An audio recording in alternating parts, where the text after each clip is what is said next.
Sí, mis queridos hermanos, continuamos con esta hermosa serie de los apóstoles. Estamos todavía hablando del apóstol Pedro y espero que sea de gran bendición para nosotros. Pero quiero, antes de empezar, vamos a decir, haciendo esta introducción en la mañana de hoy, de que miremos una vez más a este versículo que hemos leído, porque es maravilloso cómo el Señor quiere trabajar con nuestras vidas para irnos formando a nosotros y que haya un crecimiento espiritual. Si ustedes ven, no podemos conformarnos con esa fe básica, sino que hay que añadirles virtudes. Dice, añadir a vuestra fe virtud, a la virtud conocimiento, al conocimiento dominio propio, al dominio propio paciencia, a la paciencia piedad, a la piedad afecto fraternal y al afecto fraternal amor. Es decir, esto es ascendente y crecimiento. No podemos estancarnos. El que lo hace, dice la palabra aquí, que tiene la vista corta. Y este no es muy bendecido por el Señor. Así que miren qué importancia hay en todo esto. Pero volviendo a lo que estábamos diciendo, porque fíjense, ¿por qué leímos esto? Porque es el apóstol Pedro, ya a la roca, escribiendo a las iglesias, ya con la madurez.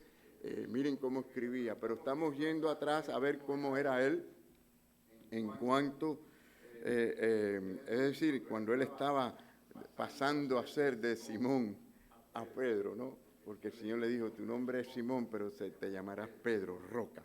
Pero todavía no era una roca, le tomó tiempo. Y muchos de nosotros tenemos que ir en ese proceso de crecimiento. Y dijimos la semana pasada, estas son características importantes en las que cada creyente debe crecer, pero obviamente Pedro era un líder y estamos hablando de que los líderes deben de ser ejemplos en estas virtudes. Entonces hablamos la semana pasada, dijimos la importancia de la sumisión y después hablamos de el carácter de sujeción, es decir, con autocontrol, dominio. Explicamos cómo Pedro Simón, porque cuando el Señor le llamaba Simón era porque estaba actuando débil en la carne, y bueno, el nombre de Pedro pues representaba al hombre fuerte, la roca. Interesante cómo el Señor, cuando nada más que lo llamaba, ya tenía que saber por dónde andaba la cosa. Si le decía Simón, era que la cosa no estaba actuando o pensando bien. Y si decía dos veces Simón, Simón, ya ustedes saben, ya hablamos de eso ya, pero vemos como también él tuvo que aprender sobre esa moderación, ese autocontrol. Y nos quedamos en la humildad. Yo quiero entrar aquí, donde nos quedamos la semana pasada, que es el número 3. Es decir, tuvo que aprender humildad. Hermanos, esto parece fácil, ¿verdad? Pero quiero que sepan, hermanos, que la humildad no es fácil para el ser humano. ¿Por qué? Porque somos orgullosos. Por naturaleza somos orgullosos. Por cierto, que precisamente cuando hay orgullo es cuando menos se admite esta realidad, ¿no? El humilde es el que más lo reconoce, y mientras más humilde, más lo reconoce. Es decir, que a menudo los líderes especialmente son muy tentados a ser orgullosos. Ellos pueden, esto puede pasar con cualquiera, no tiene que ser líder, pero es decir, nos podemos creer que somos más de lo que realmente somos o mejores que los demás.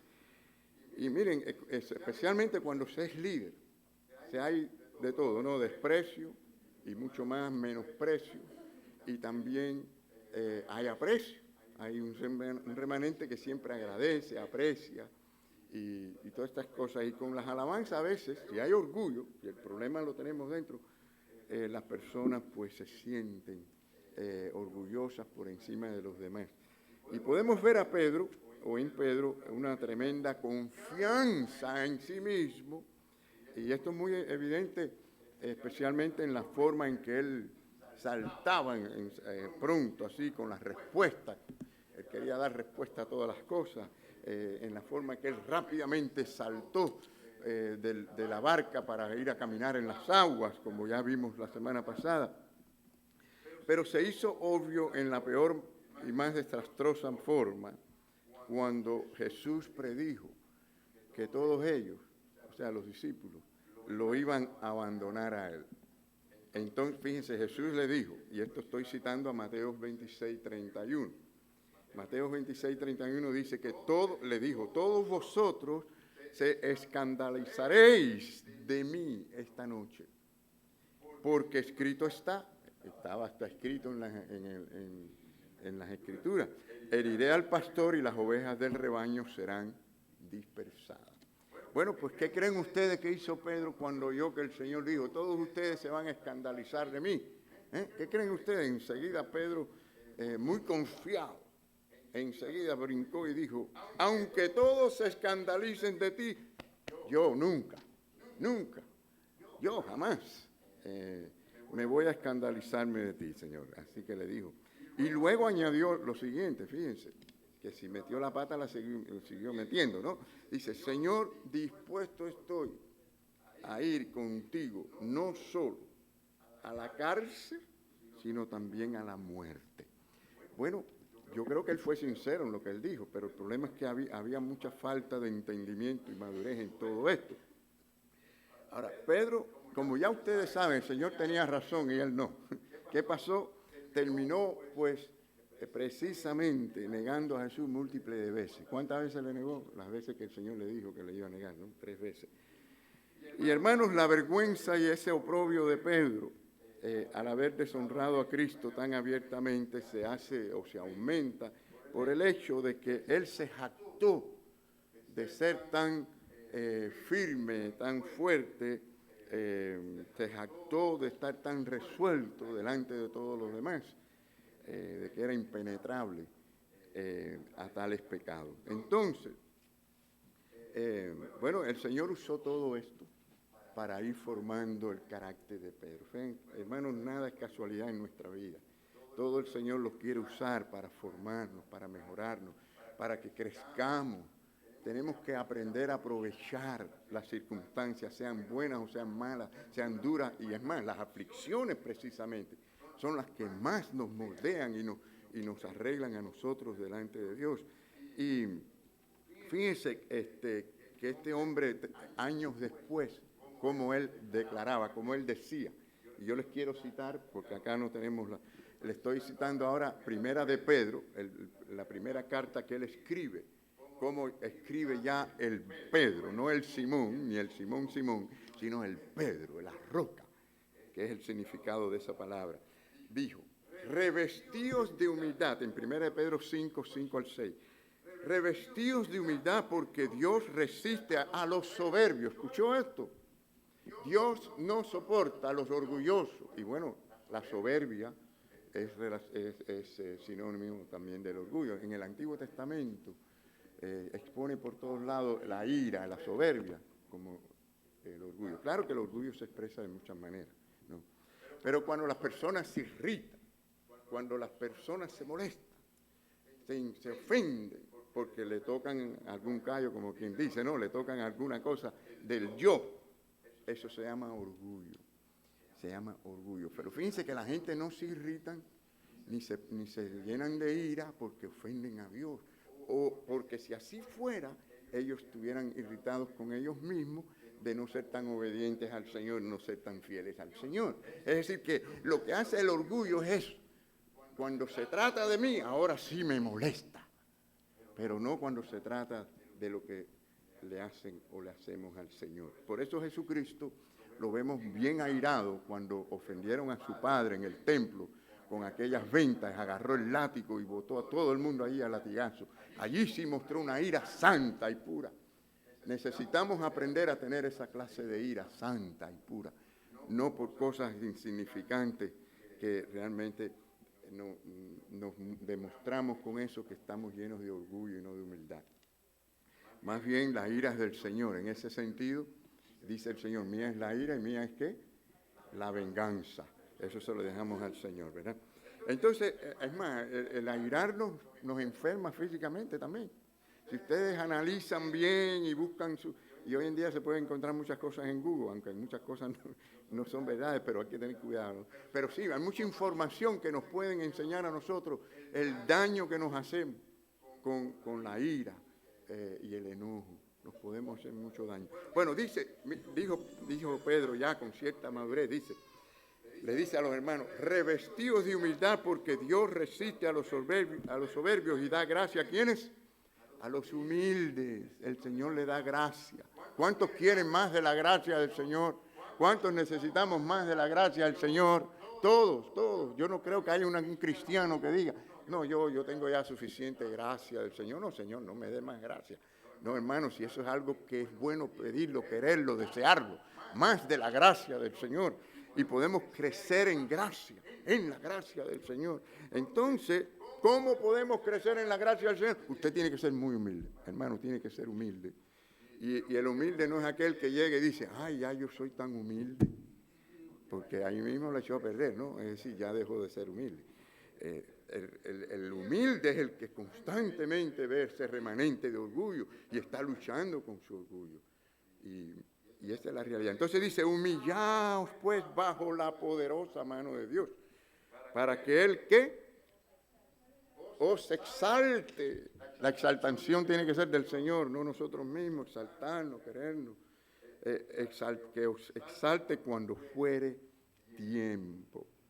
Entonces, bueno, Pedro especialmente fue el que dijo a los líderes de la iglesia, en el siguiente versículo, dijo, no actúen como teniendo señorío sobre los que están a vuestro cuidado, sino siendo ejemplos de la grey. Es decir, porque uno tenga una posición, no quiere decir yo estoy por encima de todos ustedes, yo tengo señorío sobre ustedes, sino más bien como ejemplo de siervo.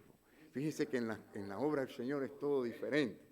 Mientras más posición usted tenga, más ejemplo usted tiene que ser de humilde y de siervo. No molestarle las cosas. Hermano, hay una historia que yo he contado antes aquí, y la voy a decir porque creo que hace muchos años no la digo. Y es algo que yo lo viví personalmente, lo vi con mis propios ojos en la iglesia en que yo estuve de asistente, de pastor por 7 años y ministro de jóvenes. Allí la iglesia hispana se congregaba en un edificio, en un templo, grandísimo templo. Nos congregábamos en la parte del comedor, que era grandísimo también, y nos llevábamos bastante bien con los americanos. Allí el pastor era un hombre que se le veía por la forma en que actuaba y hablaba, ser un hombre muy humilde. Y los miércoles, pues nos reuníamos, era muy interesante porque nos reuníamos a las 6 de la tarde, las dos congregaciones, para comer. Comíamos y de ahí salíamos a hacer algunas visitas y después de las visitas regresábamos al estudio bíblico. Ojalá pudiéramos hacer algo así, ¿verdad? Pero es difícil a veces por la distancia y las horas de trabajo. Pero había un grupo de gente que participábamos. Y en una ocasión ocurrió que después de la comida, en que siempre se recogían todas las mesas y las cosas, y se ponía todo el salón de nuevo como un templo, en la cocina parece que a una de nuestras, porque participábamos los dos grupos, los de la iglesia americana y los de la iglesia hispana, y aparentemente una de nuestras mujeres pues se le cayó un poco de comida, ensució o dejó sucio la cocina. Y vi como una señora, miembro de la iglesia, llamó al pastor allí a esa parte de la cocina, que por cierto era abierta. Tenía unas cortinas que se podía cerrar independiente al salón, pero se abrían y quedaba con un mostrador en forma L. Y estaba todo abierto y yo estaba allí cerca viendo todo lo que estaba pasando y ella le estaba dando las quejas a él. Y mientras ella le daba las quejas a él de aquello y bien molesta, este hombre sin decir una palabra se arrodilló allí con su trapo y su cubo de agua a limpiarlo. Y aquella mujer se enfureció más. ¿Cómo? ¿Qué estás haciendo? Tú no debes de hacer eso. Y él ni una palabra. Les enseñó con su ejemplo la humildad, hermano. Hermanos, hay veces que hay gente que les pesa agacharse a coger un papelito, si lo ven en el templo, en la iglesia. Miren, la humildad nos hace sentir a nosotros con gozo y satisfacción servir al Señor, aún en la cosa más insignificante que pueda haber. Bueno, la humildad llegó a ser una de las virtudes que caracterizaron la vida de este hombre de Dios, del apóstol Pedro, su estilo de vida y su liderazgo. Nos vamos a mover al cuarto punto, que es que también aprendió a amar. Todos tenemos que aprender a amar, hermano. Esto parece fácil, pero no lo es. Pero bueno, todos los discípulos tuvieron que aprender que el verdadero liderazgo espiritual, ¿no? Más que nada, significa servicio amoroso. Hay que servir con amor y servirnos unos a otros. Este es el asunto del amor, no es un asunto sentimental, emocional, es más que esto. Entonces el verdadero líder es aquel que sirve, no alguien que exige que le sirvan. Bueno, esta es una lección, yo diría, difícil, ¿no? Para los que tienen esa naturaleza de ser líderes. ¿Por qué? Porque por naturaleza queremos usar a los demás para llegar a nuestros fines. El líder, por lo general, usa a la gente para llegar a cumplir sus fines, sus propósitos. O sea, tienen una orientación más en el trabajo que en la gente. ¿Y qué cosa es más importante, hermano? La gente. Es igual que llegamos a la iglesia, tenemos muchas cosas que queremos hacer aquí en el servicio del Señor, pero olvidamos a veces la gente. Y la gente es muy importante. Y Pedro y el resto de los discípulos tuvieron que aprender que las raíces de la obra del Señor, el ministerio, el crecimiento, tiene mucho que ver con ese terreno de servicio amoroso hacia los demás. Así que el verdadero cristiano, vamos a decirlo así, no solo líder, el verdadero cristiano ama y sirve a los que están a su alrededor. Entonces Jesús les dijo, miren, en Marcos 9:35, aquí está la palabra del Señor, y este es el principio. Yo sé que ustedes se lo saben de memoria.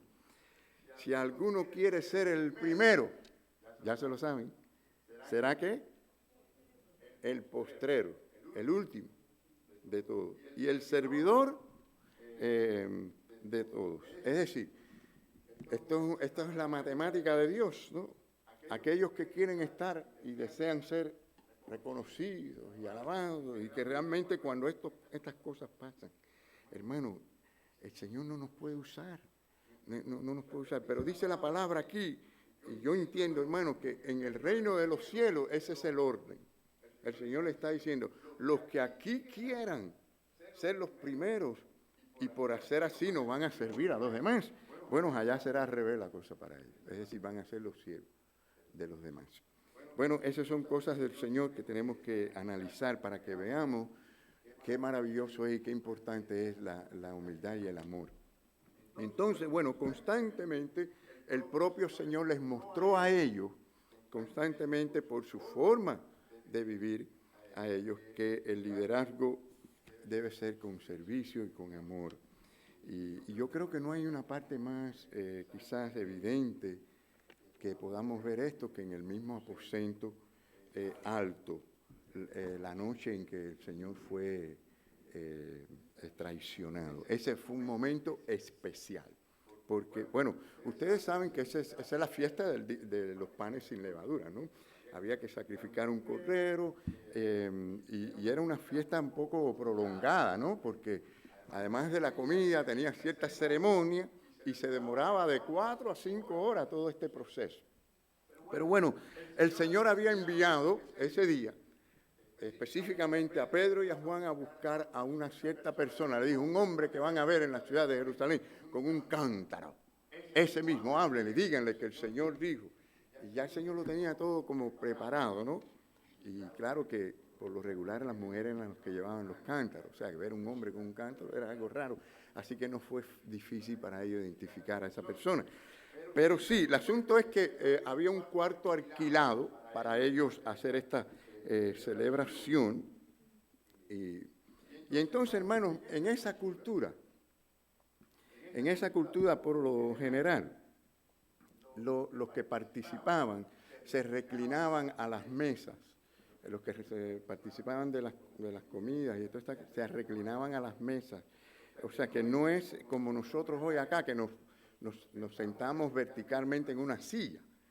O sea, que ellos se reclinaban a esas mesas, lo cual quiere decir que la cabeza de una persona podía estar muy cerca de los pies de la otra persona. Entonces, como ustedes también saben, en aquella región los caminos eran muy barrosos y muy polvorosos. Y la gente caminando, ¿qué les pasaba en los pies? Se ensuciaban, se llenaban de polvo.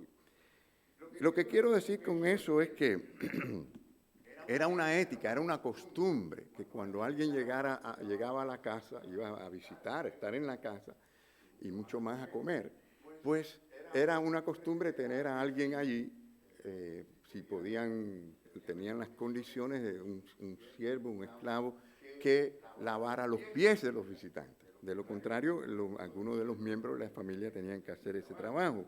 O sea, era lavar los pies del invitado, en este caso. Y quizás era el asunto más bajo, menos deseado, ¿no?, de todos los trabajos, hacer este trabajo, ¿no? No creo que sea algo que a ningún joven le gustaría hacer especialmente, a nadie le gustaría así, por gusto, ¿no?, lavar los pies a la gente. Pero eso era parte de la cultura y era hasta necesario hacerlo. Entonces, hermanos, era como decir una ofensa que la persona de la casa no proveyera para esta ética de lavarle los pies a alguien que viniera allí a comer. Entonces, ¿qué sucede? Aparentemente, en esa noche de la Pascua llena de actividades, ¿verdad?, no se había hecho provisión para este asunto de lavar los pies. ¿Qué les parece? Entonces, claro, el Señor está detrás de todo, Él tiene control de todo y sabe lo que está pasando y está esperando su momento. Pero evidentemente los discípulos, aquí donde está el asunto, los discípulos prefirieron olvidarse de la etiqueta, o sea, que ofrecerse a sí mismo para limpiarle los pies a los demás. O sea, ninguno de ellos quiso tomar esa posición de humilde y de amar de esta manera a los demás. Sino, se preocuparon todos estaban ya listos para comer, allí en la mesa, listos para comer, pero no estaban listos verdaderamente en el corazón, porque estaban actuando sin humildad y sin amor. Entonces, hermanos, allí se agruparon ellos, ¿verdad?, preparados para comer. Dice la palabra del Señor así. Entonces dice la Escritura, Jesús mismo se levantó de la cena, fíjense, esperó ahí todo el mundo listo para comer, nadie se levantó a lavar los pies de nadie. Jesús se levantó de la cena, se quitó su manto y tomando una toalla, se la ciñó. Luego puso agua en un librillo y comenzó a lavar los pies de los discípulos y a enjuagarlos con la toalla con que estaba ceñido. ¿Qué les parece, hermano? Le está dando tremenda lección, ¿no? Ahora, es decir, tomó esa posición de esclavo, de siervo, haciendo lo más bajo, que era lavar los pies sucios de los discípulos. Ahora, según Lucas, miren esto como el asunto se pone más interesante, es que según Lucas, mientras eso estaba sucediendo, miren, hermanos, qué problema con los discípulos. Ellos estaban discutiendo sobre quién de ellos sería el mayor en los cielos. Es decir, si ustedes leen el pasaje que narra Lucas, se dan cuenta que aquello estaba ocurriendo simultáneamente, y el Señor le estaba dando a la vez un ejemplo de cómo era el asunto para el reino de los cielos, pero ellos no estaban entendiendo muy bien todavía. Es decir, les interesaba ensalzarse, se dan cuenta que el orgullo está siempre ahí delante de nosotros. No querían estar pensando o no pensaban en la humildad. Y Jesús hizo lo que ninguno de ellos quiso hacer. Les dio una lección, hermanos, sobre la humildad y el amor. Entonces, hermanos, vemos que hubo un silencio de pronto así cuando ellos vieron eso, ¿no? Un silencio abrumador. Pero cuando Jesús llega a Pedro, miren lo que pasó.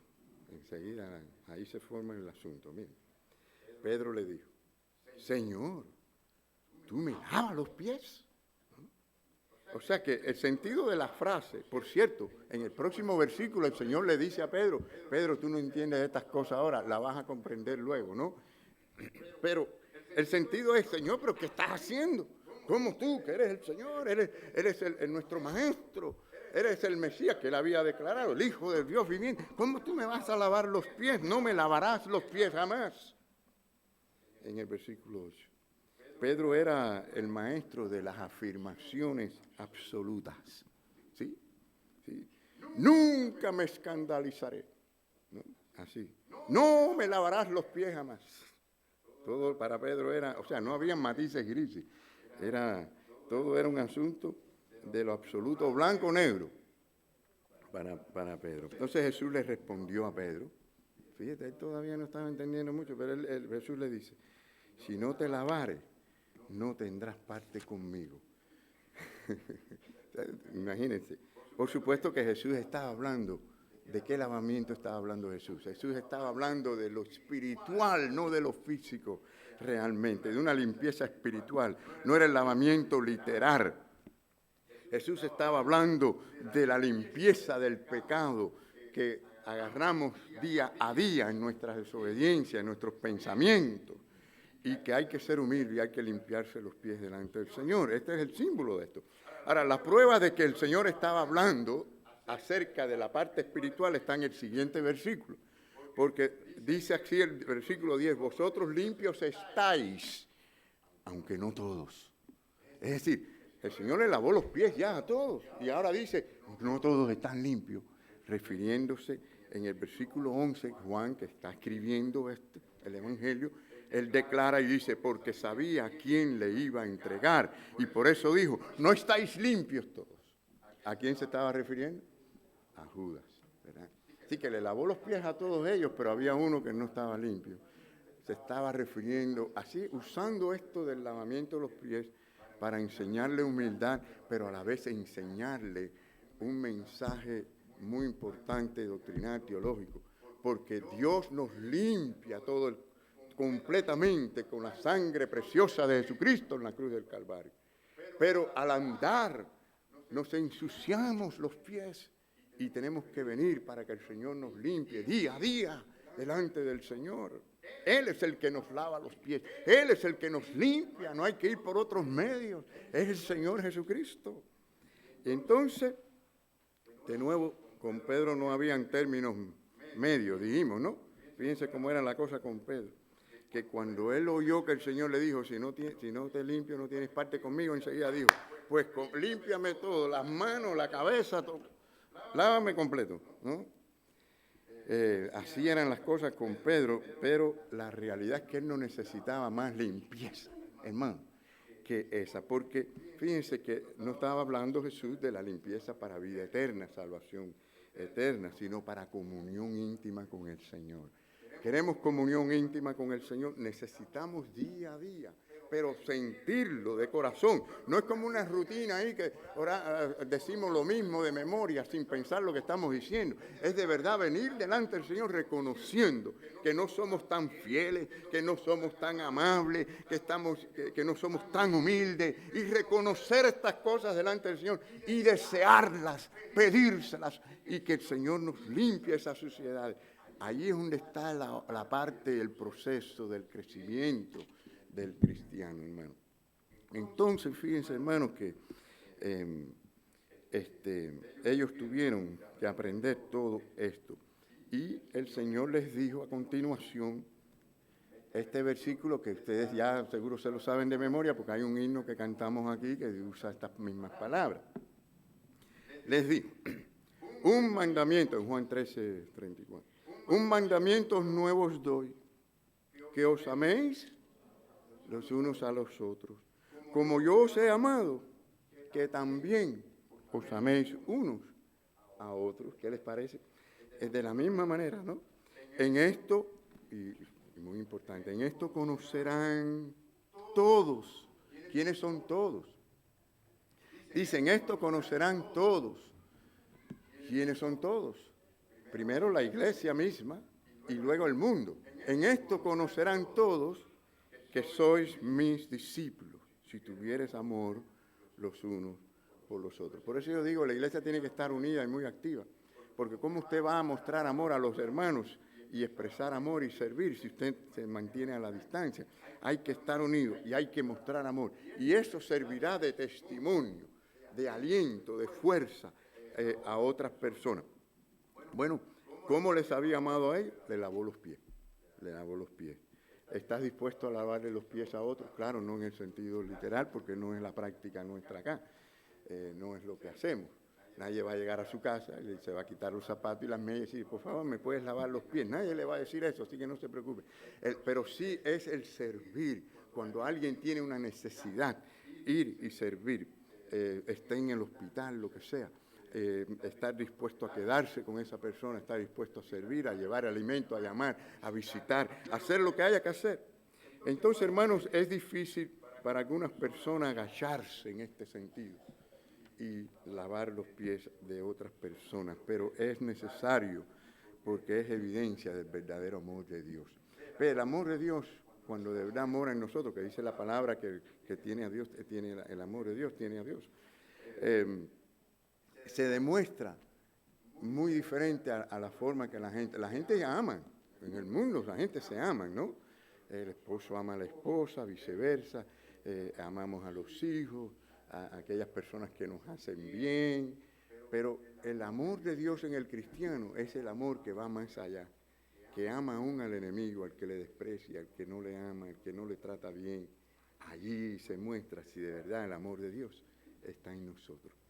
Y dice, hermanos, fíjense lo que dice Pedro, con la experiencia que acabamos de hablar, ¿no?, que mencioné, miren años después, el apóstol escribiendo a la iglesia. Miren lo que dice en 1 Pedro 4:8, dice, y ante todo tened entre vosotros ferviente amor, porque el amor cubrirá, ¿qué cosa? Multitudes de pecados.